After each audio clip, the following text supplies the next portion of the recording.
Cultural San Hipólito en una tarde de verano más que primavera, Jacobea, Córdoba, 2017. Hoy tengo el gusto, el placer, el cariño, porque dicen que no se debe decir lo del placer en la presentación de una conferencia, yo lo digo, de presentar a nuestro presidente y amigo, Isidro. Isidro, como sabemos, nació en Hinojosa del Duque, localidad a la que sigue fuertemente vinculado, y colaborando activamente con las diversas actividades culturales que se organizan en dichos municipios y siendo un magnífico valedor de distintos foros de las múltiples virtudes que adornan ese bello pueblo de Los Pedroches y especialmente la Catedral de la Sierra, siempre Dios del Mar. Es licenciado en Filosofía y Letras por Geografía e Historia, coincidimos en la facultad, pero no vamos, en aquel tiempo se ve que no nos conocimos, y es profesor, ha sido profesor numerario de educación básica, de educación secundaria, perdón, en distintos institutos hasta llegar a su jubilación, que fue el año pasado, ¿no? En el 2016, en el Instituto de la Sierra. Es presidente de la Asociación Amigos del Camino de Santiago, Camino Mozárabe, de la Casa de Galicia en Córdoba, pionera de la Federación Andaluza de los Caminos de Santiago y vocal de los Caminos del Sur en la Federación Española. Como estudioso y especialista de los temas jacobeos, ha participado como ponente en diversos foros, como los Congresos Internacionales de Ávila, Castiblanco de los Arroyos en Sevilla, Baena, Valencia, Mérida y Ourense, con intervenciones sobre personajes andaluces en Santiago, los Caminos del Sur y las nuevas peregrinaciones.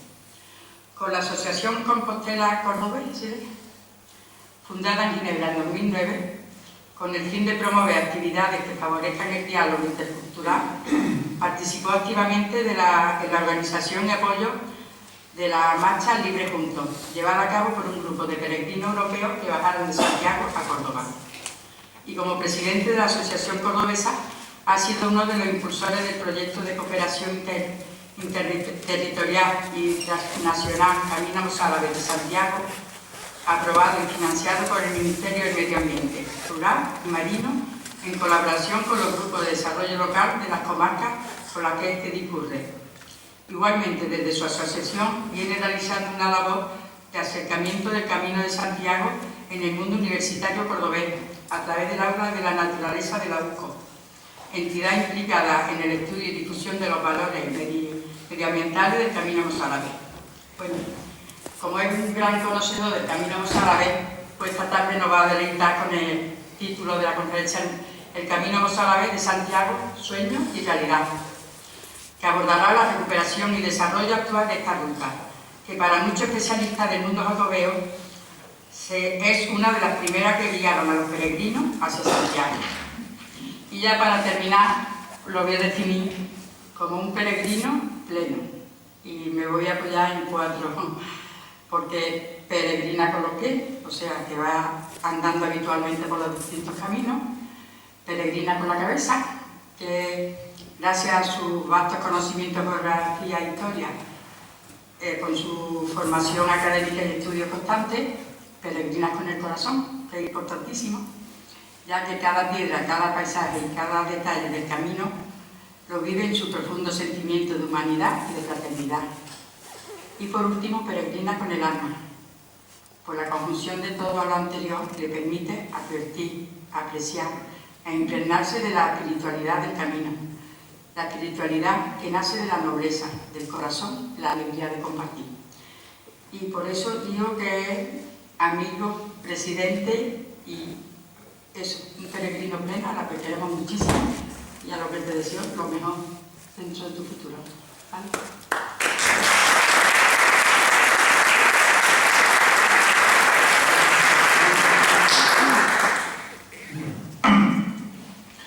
¿Se me oye bien eso? ¿Se ve bien así o apagamos la luz de eso? Bueno, buenas tardes a todos. Muchísimas gracias, Esperanza, porque bueno, me sorprendió alguna de las cosas que ha dicho. Cuando uno peregrina entero, ¿no? Pero es cierto que esos detalles de peregrinar con los pies, con el alma, con el corazón, con la cabeza, es cierto, es un detalle que bonito me ha gustado y es cierto, así como uno al final descubre que va por la vida, ¿no? En definitiva por el camino. Muchísimas gracias, de verdad que sí. Y quería también, bueno, pues agradecer al Centro Cultural San Hipólito que nos deje una vez más, nos abra sus puertas, su casa, para estar aquí esta noche o esta tarde con ustedes.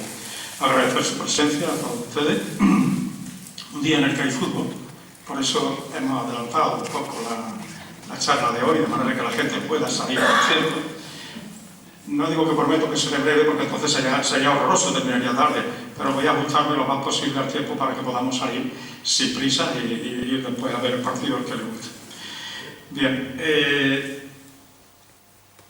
confieso que yo no era la persona que estaba destinada a dar la charla correspondiente al mes de abril, no estaba destinado en un principio, ¿no?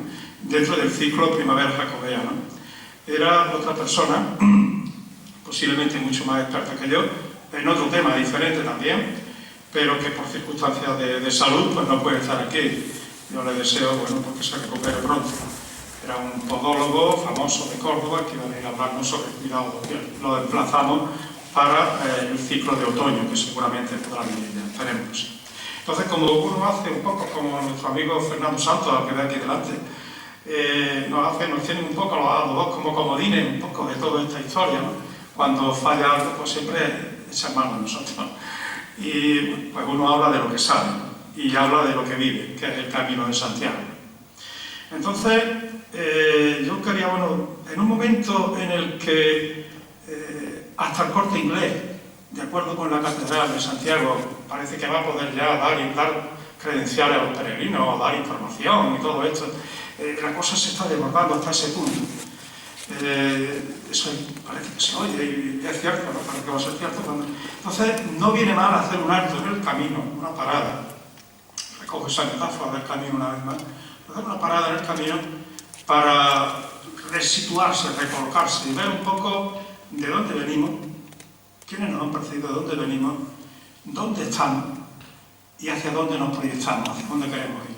Entonces, de ahí un poco el sentido de la charla esta, que no traigo nada escrito, va todo sobre imágenes, sobre muchos datos que voy a ayudar, ¿no? Y que todos, casi la mayoría, conocéis, pero que viene bien, repito, pararse un rato en el camino y recolocarse. Para eso, por eso el título que elegí para esto, que era El Camino Mozárabe de Santiago, sueño y realidad. Entonces, me van a permitir que empiece con algo que en alguna otra ocasión ya me lo habrán escuchado. Voy a apropiarme de unas palabras que no son mías, son de un periodista cordobés, Juan Martínez Niza, que en el año 1993 tuvo la idea un poco alocada, un poco aventurera, de lanzarse a un camino del que no se había oído hablar hacía muchos siglos y que llevaba a Santiago. No cabe duda que llevaba a Santiago. Era lo que en principio se llamó Vía de la Plata, un poco de una manera muy general, y luego acabó llamándose Camino Mozárabe de Santiago, que es este que menciona. Pues bien, el periodista se embarcó en esa aventura, como digo, en agosto, a primeros días de agosto del año 93. Recuerdo que me comentaba que hoy no ha podido venir, está todavía nacido, más joven que yo, pero como periodista está trabajando y no es mala hora esta. Me comentaba que se compró con 4 parrillas que tenía, se compró un coche de segunda mano, un 4L, y se metía por los caminos como podía, mandaba una crónica casi a diario, al diario Córdoba, al periódico, se publicó aquella crónica. Era la primera vez que en esta tierra nuestra del sur se empezó a oír hablar de que por aquí se podía ir a Santiago. Era un soñador, no duda, ¿no? Pues digo sueño en realidad, ¿no? Y dice así, la anécdota que quiero contar es que cuando él llega a Cáceres dice esto. El Camino de Santiago le pregunta a una persona que allí dice, y le responde, para eso hay que ir al norte. Eso me dijo en marzo del año 93 una supuestamente experta agente de información turística en Cáceres. Me lo dijo, dice, en un pequeño stand para atender consultas, situado justamente frente a la concatedral. Sí, es curioso porque, según está documentado, aquel puesto de información turística estaba exactamente sobre la vía romana que en su día cruzaba el asentamiento romano de Castris Paecili y, por tanto, sobre el mismísimo Camino Mozárabe. Aquel día, dice, estaba en Cáceres recogiendo datos para una serie de reportajes que se publicaron en el diario Córdoba sobre el primer camino que históricamente llevó peregrinos a Santiago. Y sigue diciendo, pero la siguiente vez que visité Cáceres, 8 años más tarde, hasta te vendían en las tiendas de televisión llaveros con el emblema de lo que entonces llamaban Caminos del Sur y otros Vías de la Plata. Había cambiado ya en 8 años. Y termina el periodista diciendo, esta anécdota me parece el mejor ejemplo de lo que en 1993 intuí los caminos de Santiago, como si de personas se tratase, son seres vivos. Pues bien, voy a coger otra, y no voy a mucho más, voy a coger otro texto de otro de esos pioneros de Santiago en aquel año,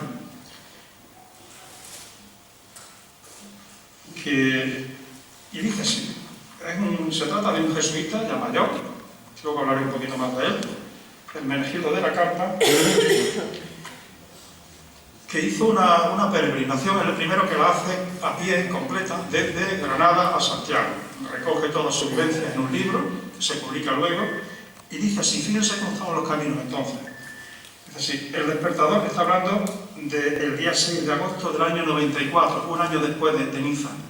Dice así, el despertador sonó en el polideportivo a las 5:45. Hemos dejado la llave al municipal, con un grupo de gente joven, él tenía 70 años. No fuimos a desayunar al bar de Ciri para que no nos entretuviese con su amable conversación.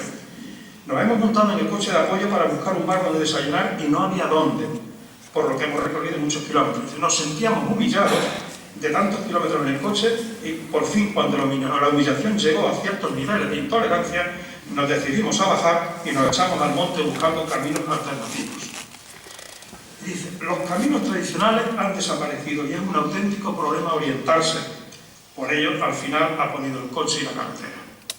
Llegan a Córdoba y tal. Así están los caminos en aquella época. Nada. No se sabe nada del camino de Santiago ni del camino de Gonzalo.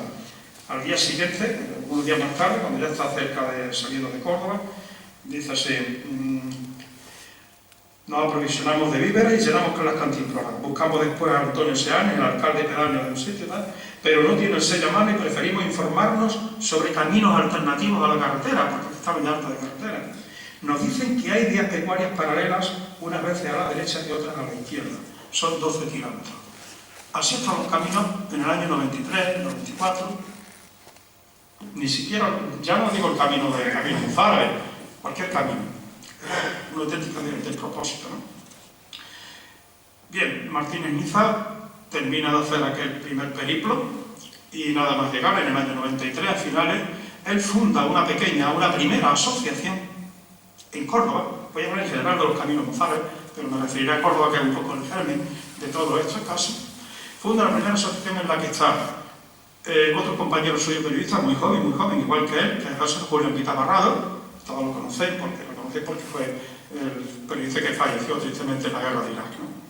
Ahí está Julio Niza sentado sobre el camino, precisamente la foto sobre el camino, sobre la Vía de la Plata.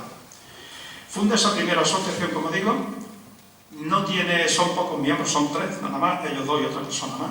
Aquello no cuaja, no tiene mucho futuro, además que era un entusiasmo, un sueño.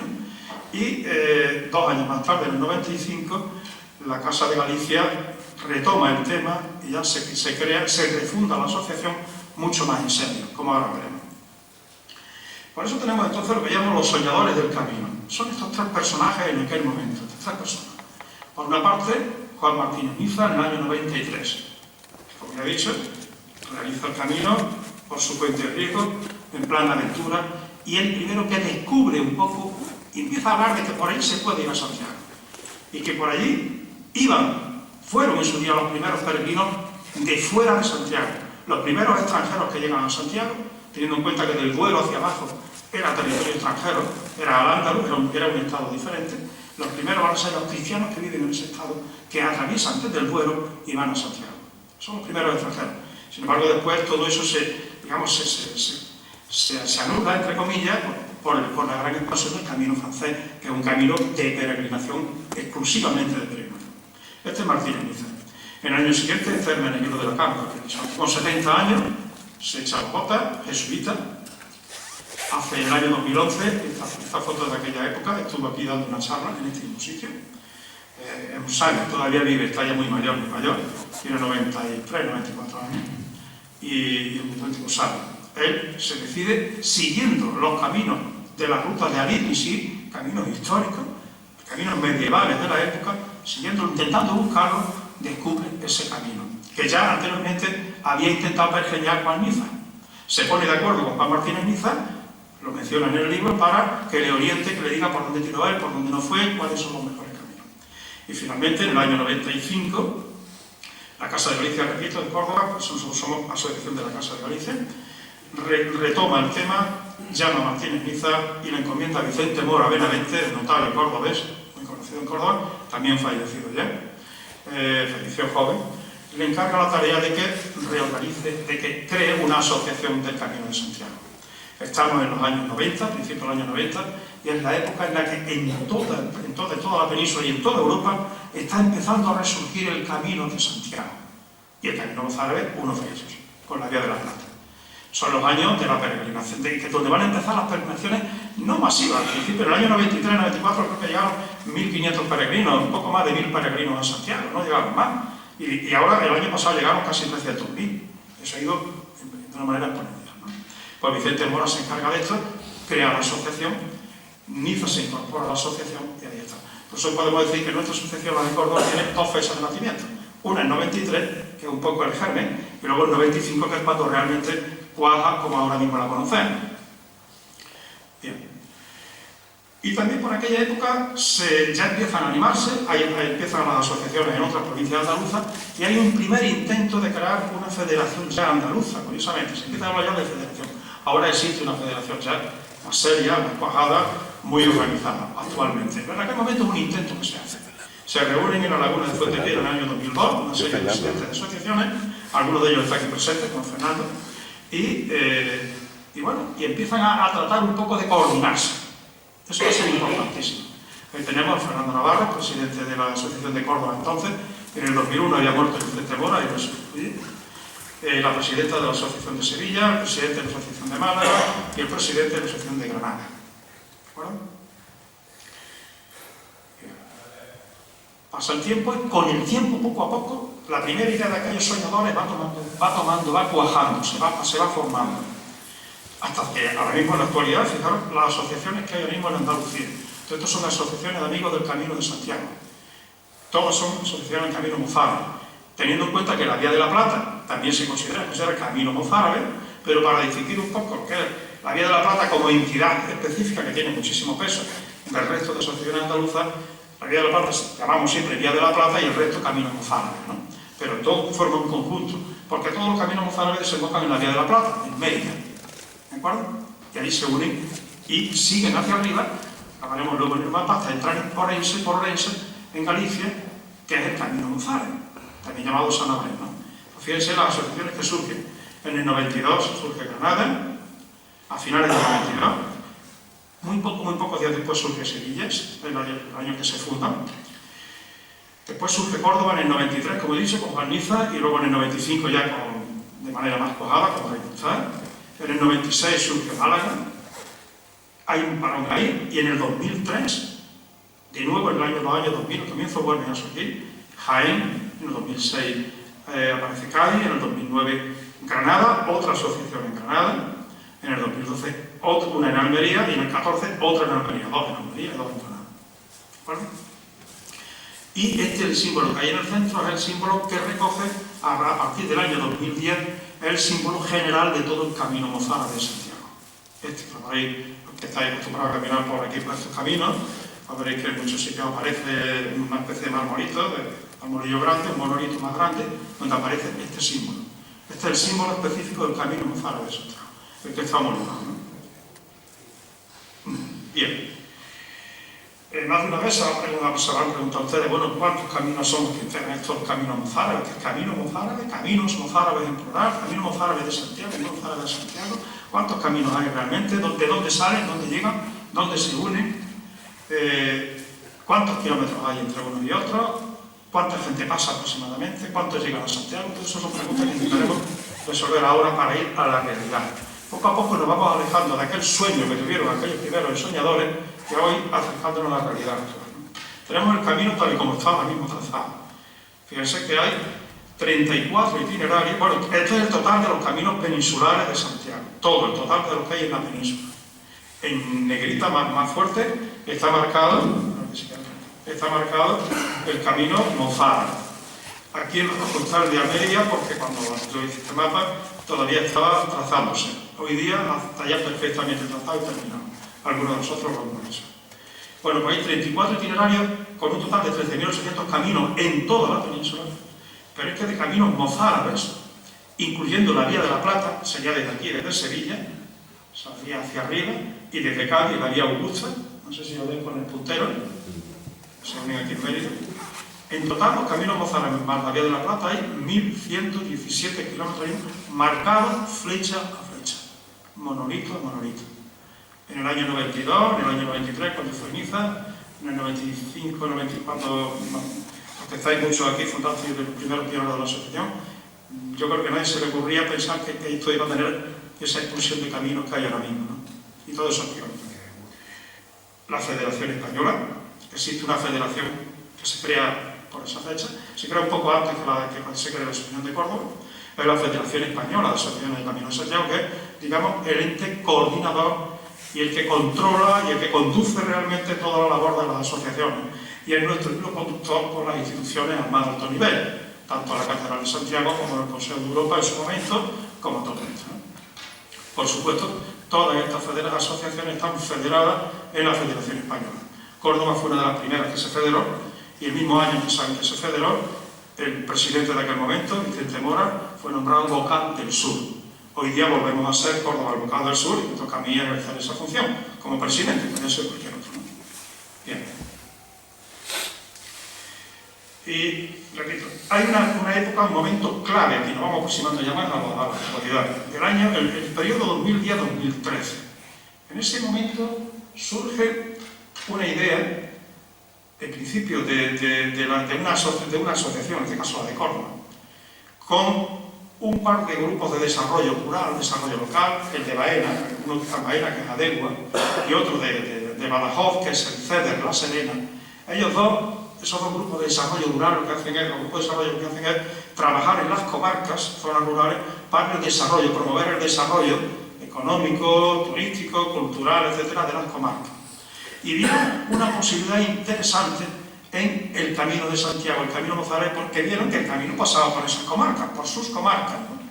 Dos miembros de esos grupos de desarrollo, uno de Baena, de Adegua, tiene la sede en Baena, y otro de la otra punta, de Badajoz, se ponen en contacto con nosotros, con la Asociación de Córdoba, que también teníamos idea de ver cómo podíamos organizar algo más fuerte, y surge una idea, un proyecto genial.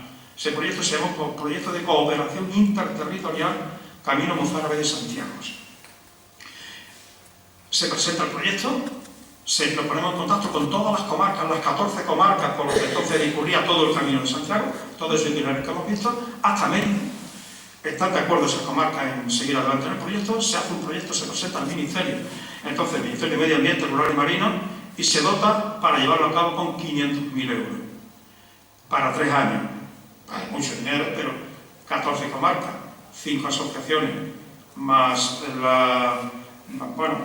todo lo que hay que plantear, y en 3 años no era tanto, pero se hizo mucho. Porque sirvió primero para concienciar a la gente de las comarcas por donde pasa el camino, que el camino pasaba por su pueblo. Ellos empezaban ya veían muchos peregrinos, gente con mochila que pasaban, flechas amarillas, 4 locos pintando flechas. No nos atrevíamos, eso lo sabéis vosotros mejor que yo, no nos atrevíamos a pintar flechas en el campo, sí, no hay problema, bueno, siempre que no te... Pero no hay problema ninguno, la gente las respeta. Pero en las ciudades, en los pueblos, joder, donde pinta. Si pinto en una pared de una mujer, me la va a liar, ¿no? Puede venir el alcalde a reñirme, ¿no? Si pinto en el bordillo del suelo, que es donde estábamos más, y si viene un coche y aparca, ya lo tapa. Entonces, en fin, y si pintamos una farola, donde podíamos. Todo eso se acaba cuando llega el proyecto este. Los alcaldes, los ayuntamientos lo toman en sí, y se señalizan ya cada uno de los pueblos, de los muchos pueblos que atravesaban el camino, con azulejos, el mismo tipo de azulejos, con este simbolito, y el camino empieza a aparecer las travesías marcadas perfectamente. Anteriormente a esto, la primera ciudad, capital de provincia que tuvo todo el itinerario marcado fue Córdoba, lo sigue teniendo, están los azulejos intactos. Desde el Camino del Judío, cuando entran los peregrinos por el Camino del Judío, en el campo de la verdad arriba, del todo, hasta el puente del Arroyo Pedroche, 6 kilómetros. Y en cada cruce de calles, si os fijáis bien, a una altura considerable, para que no lo toquen, gracias a eso nos ha tocado, aparece el símbolo, unos azulejos, que no lo he traído aquí, del Camino Mozárabe de Santiago, indicando la dirección de la flecha para no perderse. Eso es importante. Es decir, que esto va tomando cuerpo, ¿no? En ese proyecto, como he dicho, bueno, pues aparece este simbolito que se colocó en todos los pueblos, en todas las localidades. Se editan con ese proyecto guías. Ya nosotros, las asociaciones, algunas tenían su guía, Sevilla tenía su guía, Málaga tenía su propia guía, Córdoba también tenía su propia guía. Las más nuevas, las asociaciones más nuevas todavía no tenían esto muy claro, no lo habían hecho, pero se empiezan a hacer guías conjuntas de todo el Camino Mozárabe, en distintos idiomas. Se hacen guías en español, en inglés, también en francés, o la misma guía que trae en inglés lo trae en francés y en inglés. Y empieza a aparecer, empieza a hablarse del camino, de una manera en serio, se empieza a empezar. En la entrada de cada pueblo, de cada localidad, se colocan estos pórticos importantes, donde aparece marcado dónde está el camino en ese momento, dónde está el camino, los puntos de información, todos los detalles que necesita el peregrino en esa localidad, el teléfono del ayuntamiento, el teléfono del médico, el teléfono de la farmacia, el sitio donde está, el centro médico, el albergue, si lo hay, todo eso aparece en estos tablones, en estos paneles que aparecen a la entrada.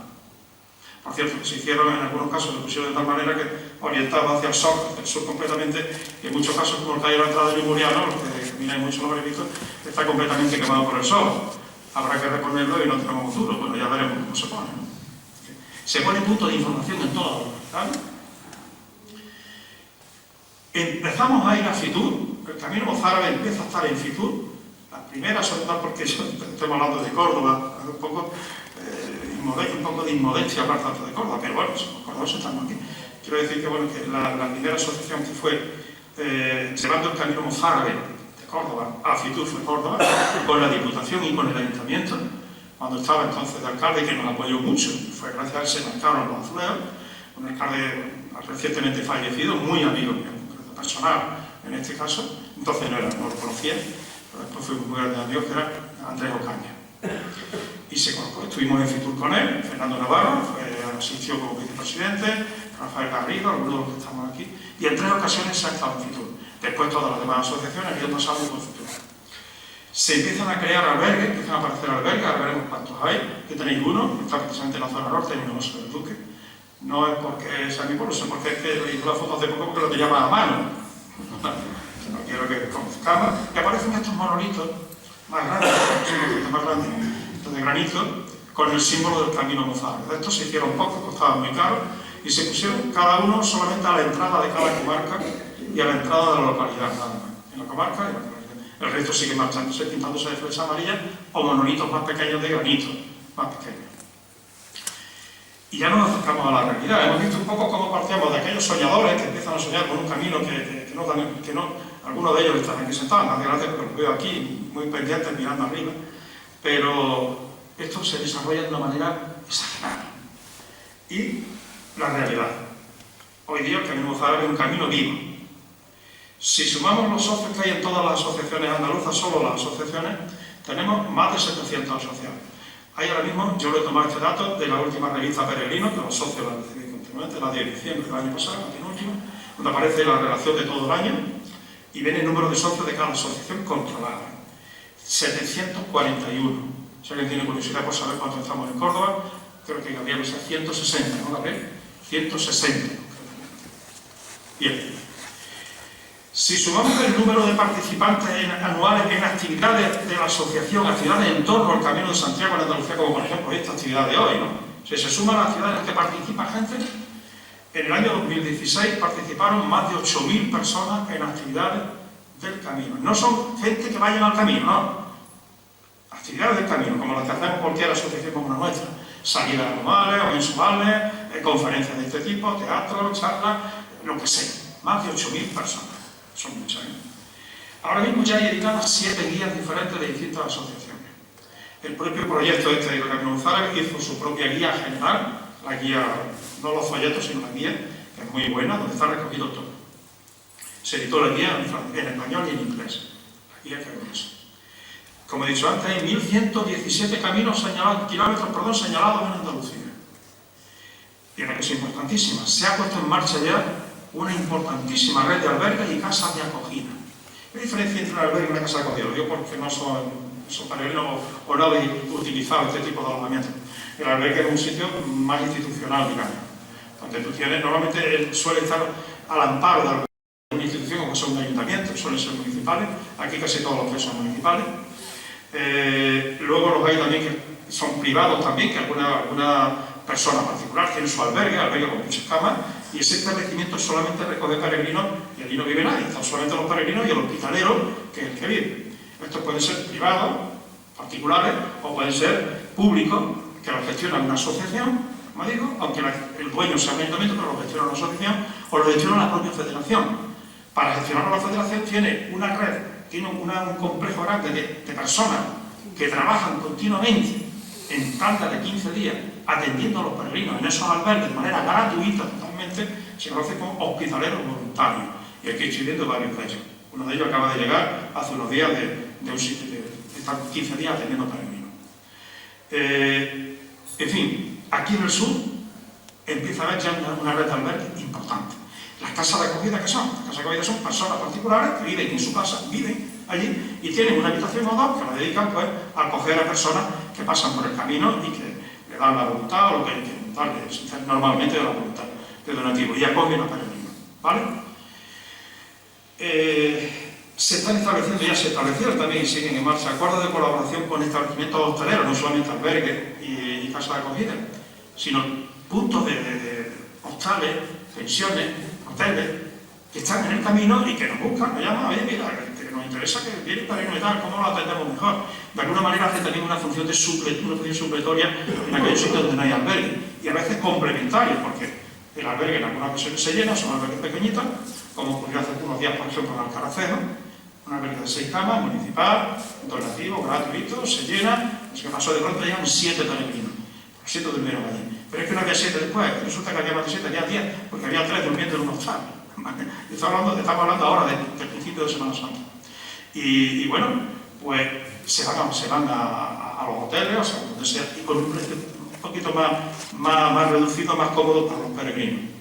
En Córdoba, por ejemplo, no hay albergue, sabéis que tuvimos uno en la mano, pero hubo un cambio político en el ayuntamiento y tal, y desaparecía, que yo se fue. Andamos detrás de esto, pero bueno, ya cayó.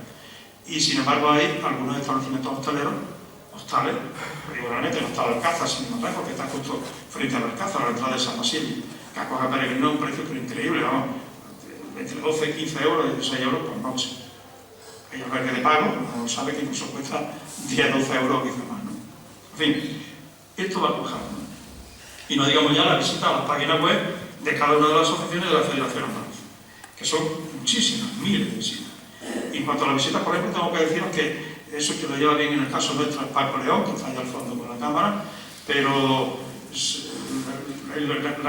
por nacionalidades, primero españoles, y luego, yo, si me equivoco Paco, luego creo que americanos, de Estados Unidos lo usan muchísimos, miles de peregrinos, de personas que entran a visitar la página a lo largo del año, americanos, luego de todo tipo, franceses, italianos, australianos, alemanes, japoneses, coreanos, de todo tipo. Bien, estos son los albergues que yo mencionaba antes, voy a hacer una pasada rápida porque por lo menos sepáis que están ahí, que suenan. Albergue, bueno, camino desde Almería, me pongo los caminos desde que empieza en Almería, que empieza en Granada. Camino desde Almería, bueno, pues en la provincia de Almería tiene 2 albergues, uno en Rioja, de donativo, otro en Ávila, también, municipal. En la provincia de Granada, ese camino se mete en la provincia de Granada y llega hasta Granada y sigue para arriba. En Mueneja, también municipal, 2 de donativo, en Alquífer, de donativo, en La Peza, municipal de donativo, en Granada enlaza con el camino que viene desde Granada. El camino de Granada, en la provincia de Granada, en Pinos Puentes, hay un refugio de peregrinos, un refugio algo mucho más simple que un albergue, tiene lo más básico para el peregrino, pero el peregrino puede pernoctar allí, tiene una cama, tiene un colchón, puede dormir, y tal, pero no tiene quizás las comodidades, entre comillas, que puede tener un albergue, ¿no? En la provincia de Jaén, el camino de Granada sigue hacia Córdoba, todos llegan a Córdoba, todos confluyen en Córdoba. Atraviesa parte de la provincia de Jaén, en Alcaudete hay una casa de acogida de peregrinos de Peter, esta es una casa de acogida, un peregrino extranjero, se compra una casa allí, él vive allí y acoge peregrinos. Ahí en el Caudete, enlaza con el Caudete el Camino de Córdoba. En la provincia de Córdoba, Castro del Río, un albergue municipal, Espejo, un albergue municipal. Seguimos ya el camino desde Córdoba, ya empezamos Córdoba, enlaza para arriba. Cerro Muriano, albergue de peregrinos, la Casa del Brigadier, que está a punto de abrirse. Había un albergue, una casa de acogida también, ellos vivían allí, en el Muriano durante varios años, de unos holandeses, que todos los conocimos, pero que ya han estado 6 años, ya del país se fueron, y ahora hay uno de los hostales, que les acoge a un precio bastante económico, y él mismo se da cuenta, y el mismo dueño del juzgado de Parequi ha hecho un albergue y lo va a abrir dentro de poco, para tener las dos opciones. En el Carracejo hay una casa del peregrino, que es un albergue, también albergue municipal, se abrió el año pasado, en septiembre. En Villanueva del Duque se va a abrir uno dentro de muy poco, el albergue de peregrinos también, muy cerca del otro, pero no importa, es para todos. Villanueva del Duque fue el primer pueblo de la provincia que tuvo albergue propio, municipal, pero se vino abajo, desapareció porque estaba retirado del pueblo y se vino abajo. Y ahora van a abrir uno dentro del pueblo, la alcaldesa. Y Hinojosa del Duque tiene un albergue municipal de peregrinos, de lujo, escándalo muy bueno. Tampoco el peregrino es un caludo, pero la verdad es que este está muy bien montado. Montará que cuando tiene una salita con un sofá grande, nosotros le ayudamos a montarlo, buscamos las camas en el CIE, entonces en la base militar, nos dieron una que ya dieron que no lo daban más, hemos pedido varias veces ya ni más, ¿no? Se la llevamos, en fin, le pusimos colchones y todo, lo pusimos de lujo. En la entrada de la salita tiene, como digo, un sofá precioso, buenísimo, vamos, nuevo. Pero yo cuando lo vi, sin quitarle a eso, le mira, te lo cambio por el de mi casa, aquí un peregrino tanto, porque es precioso, muy bonito. En fin, también en Hinojosa del Duque hay un monasterio de monjas confucianistas que acogen a peregrinos, acogen escándalo, acogen dormir en un sitio de este tipo. Un monasterio de esto es una gozada, un placer, cuando uno va cansado. Nos metemos ya en la provincia de Badajoz, en Castuera, hay un albergue municipal de peregrinos, es municipal, pero cobran 8 euros, precio bastante módico. En Campanario, el pueblo siguiente, hasta ahora estaban durmiendo en el pabellón municipal, hay un albergue pero es privado, hay en Mascarilla, y dormían en el albergue municipal, en el pabellón muchos de ellos. Pues bien, el propio ayuntamiento se ha dado cuenta que necesita acondicionar aquello. Nos llamaron hace unos meses, que no anunciáramos eso por ahora, el pabellón, porque estaban ya ahora, y en el mismo pabellón municipal han abierto un albergue. Y que estará a punto de abrirse, porque dijeron que en mayo iba a entrar a funcionar. En Campanario, el albergue de la estación, como he dicho antes, que es privado, 12 euros. La Ava, el siguiente pueblo, un albergue municipal de próxima apertura. San Pedro de Mérida, un albergue municipal de los primeros que hubo, San Pedro de Mérida. En Mérida, a Mérida ya, el último pueblo para empezar ya con la Vía de la Plata. El albergue famoso molino de pan caliente, privado, por 6 euros. En fin, como veis, el albergue ya, que repito, aquellos ensoñadores ni se lo imaginaban. Y desde Jaén, también, Jaén tiene un tramo muy corto, porque enlaza enseguida con Córdoba. En Marta hay un albergue de peregrinos, lo llevan al convento de la Madre Trinitaria, cobran 10 euros. El sábado próximo, la asociación hacemos una marcha como la Carmen Sola de Marta al Caudete.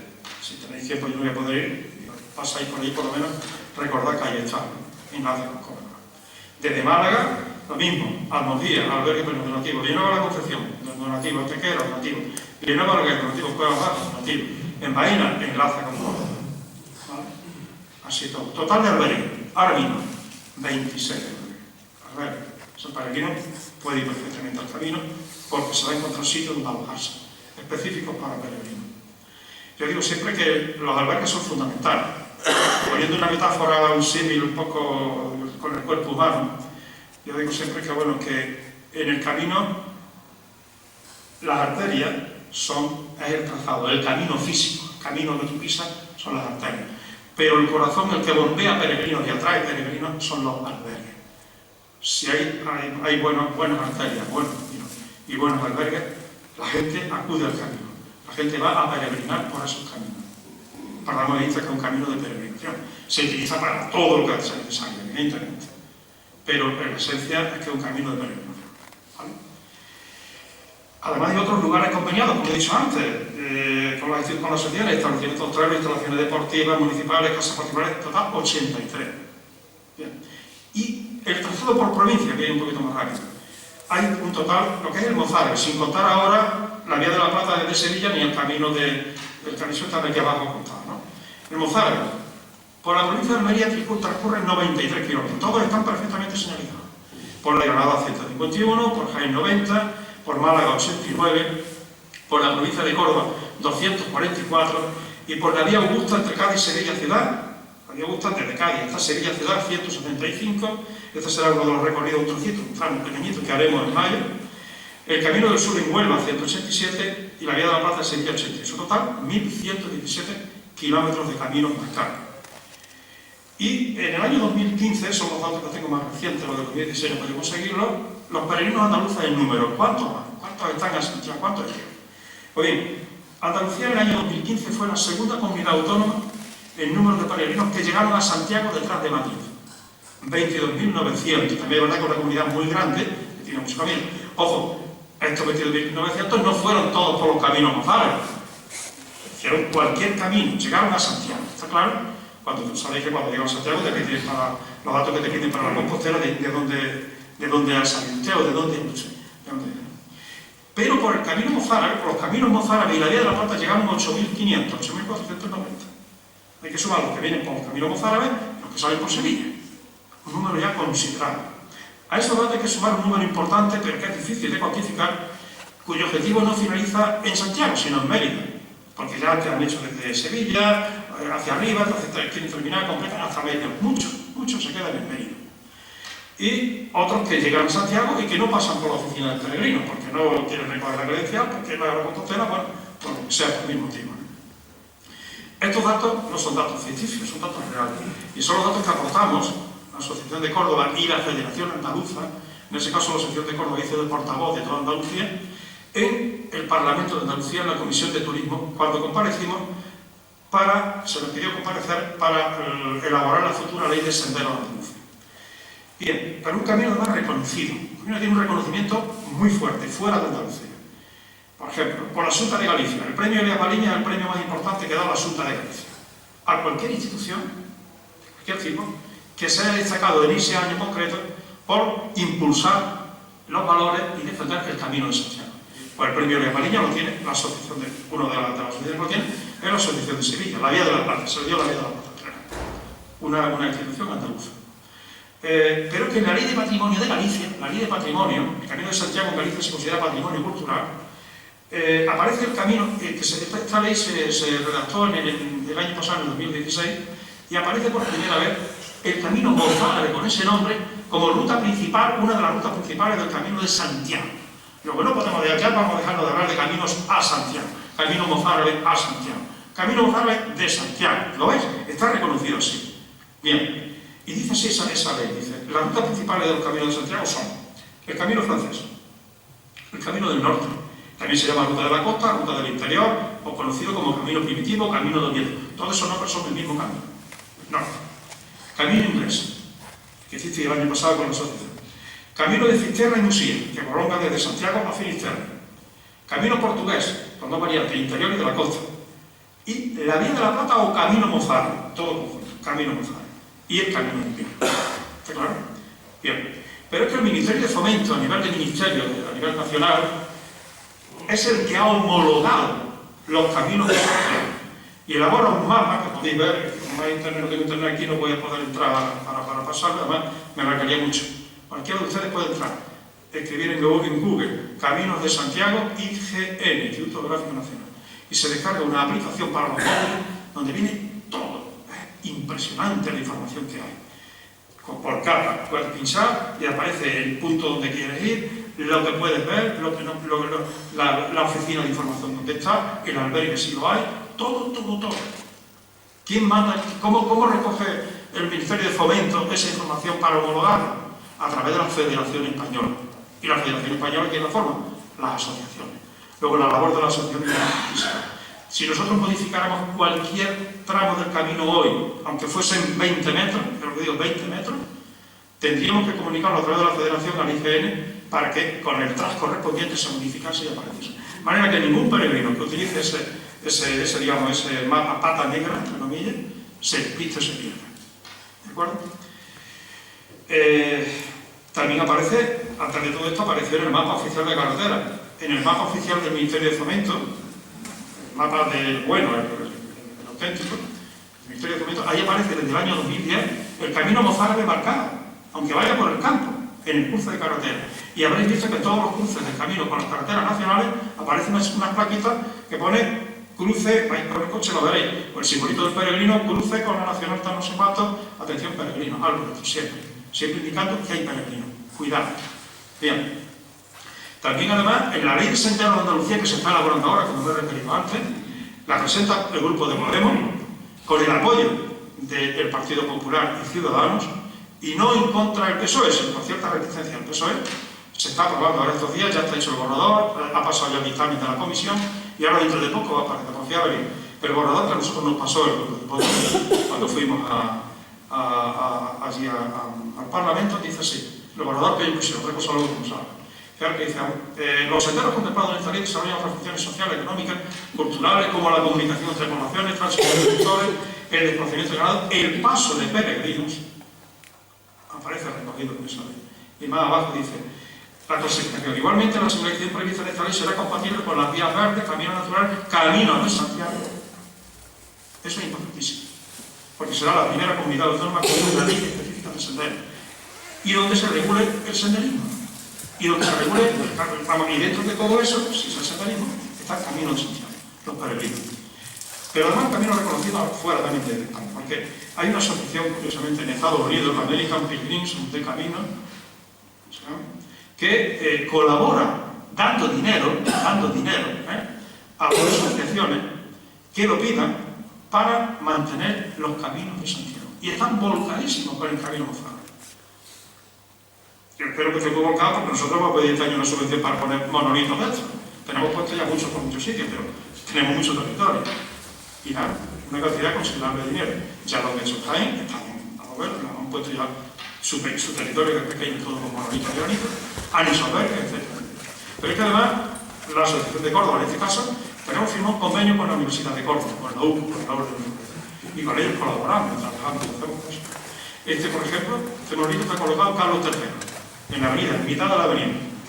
Atraviesa el peregrino, atraviesa la avenida y sigue por Fátima buscando los Reyes de Pedroche. Y te encuentras con eso. Camino mozárabe a Santiago, 1000 kilómetros prácticamente. El símbolo de la universidad y los caminos.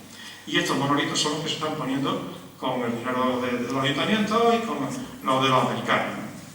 Por cierto, estos monolitos estaban hechos en un taller de los Pedroche también, en Añón. ¿Vale? Y rápidamente las comarcas cordobesas, ¿cómo están? Bueno, pues voy a referirme dentro de las comarcas que tenemos en Córdoba, más concretamente a la del norte, que es la que nosotros trabajamos más, porque hacia abajo lo compartimos un poco mal, pero la del norte es la nuestra, posiblemente. Pues se hacen jornadas jacobeas continuamente, ferias de turismo rural, marchas nocturnas por el camino, focos peregrinos. En el callejero urbano hay algunos pueblos que tienen que haber puesto calle Camino de Santiago, han cambiado el nombre, han puesto Camino de Santiago, y de nuevo del Duque. Aparece esa comarca fue la primera que tuvo la señalización con hitos estables, antes de poner nosotros los hitos nuestros, Alcaracejo y Mosa, pusieron los ayuntamientos. En los museos locales se dedica un espacio al camino mozárabe de Santiago.